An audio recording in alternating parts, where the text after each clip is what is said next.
Hello,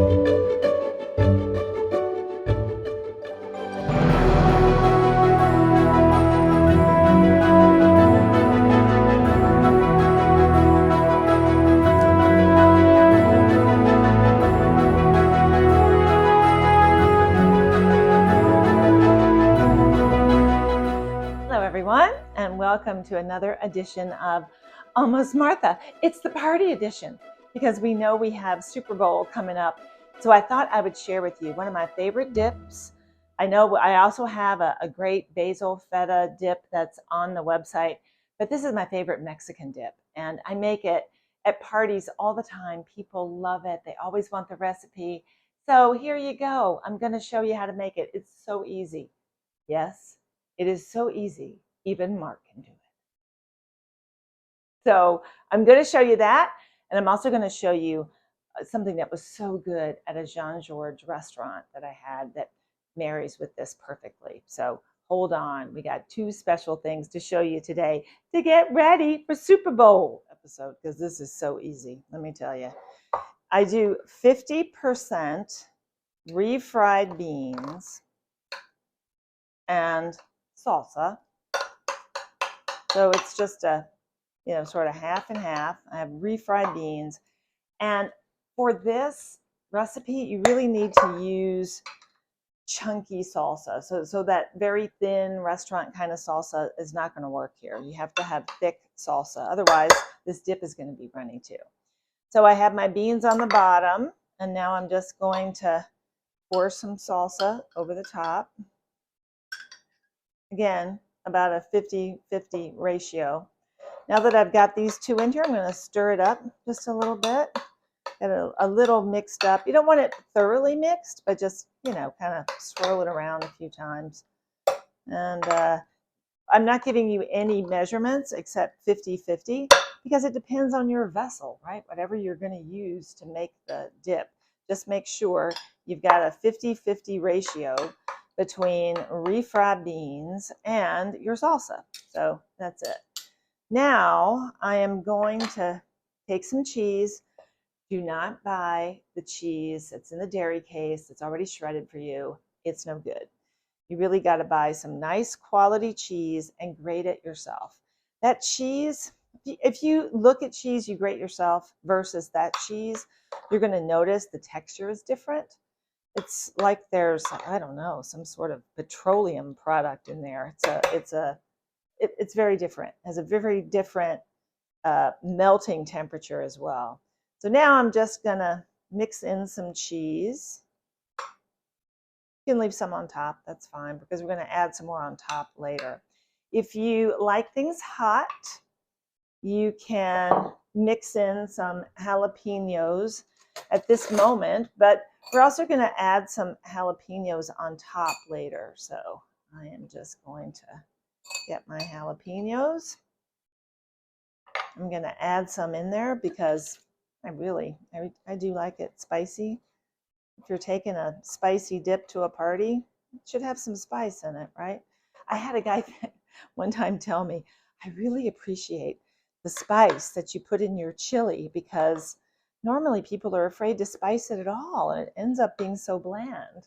So don't be afraid. Don't be afraid.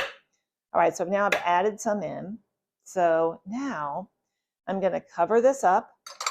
I'm going to put it in my microwave, and I'm going to get everything sort of melded all together.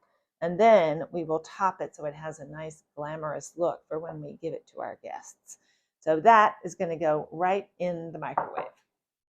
Okay, this is nice and steaming right out of the microwave. And now I'm going to top it with more of my cheese.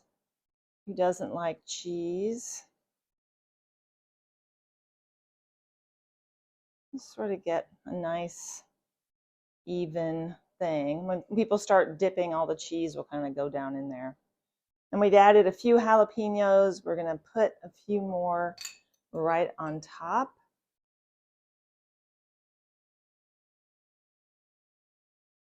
Okay. And now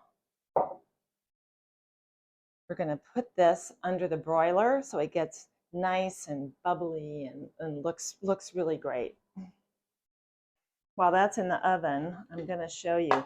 I went to a Jean-Georges restaurant and had the best guacamole. But it wasn't just guacamole, because on the guacamole were pistachios, ground pistachios, right on top of that guac. Oh my goodness.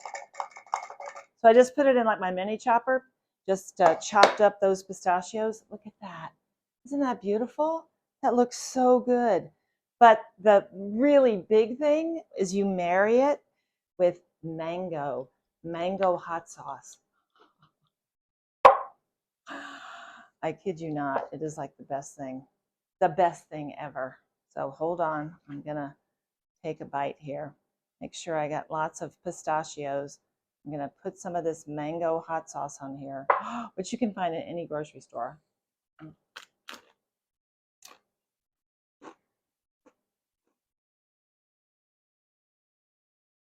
Mmm. Mmm. Mmm. Mmm. Mmm. That is really good. That is really good. So I'm going to cover up where I have my chip with a few more pistachios. So you just put out your chips and put out the guac with pistachios, and make sure you include that mango hot sauce, because oh baby, it's good. Hold on. Oh baby. Yeah. Now, does this not look amazing? It looks amazing. Absolutely amazing. And it looks like the whole thing was baked in this crock all along, like the whole microwave thing isn't an issue here. And it is so good, but it's so hot right now. I'm going to have to give it a second. But let me tell you something. This dip is to die for, to die for. So right here, you have a beautiful tray, minus the cheese. We'll get rid of the cheese. You have a beautiful tray to put out. You've got your pistachios with guacamole. You have spicy guacamole. You have your chips. You have some sour cream. You got your mango hot sauce, and you've got this unbelievable black bean dip. I can seriously sit down and eat this bowl for dinner. It's just that good. So quick, super easy. Yes, Mark, super easy. Anybody can do it. You can do it. This is like your Super Bowl bonus. I hope you make it. I hope you enjoy it. Go to almost-martha.com for more information and the full recipe and list of ingredients and all that good stuff. Not that there's much to it. But you can go try it, because I'm telling you, you're going to love it, and your guests are going to love it. So enjoy and have a wonderful Super Bowl. And bye, Mom. I'll see you later. Have a good one. Bye.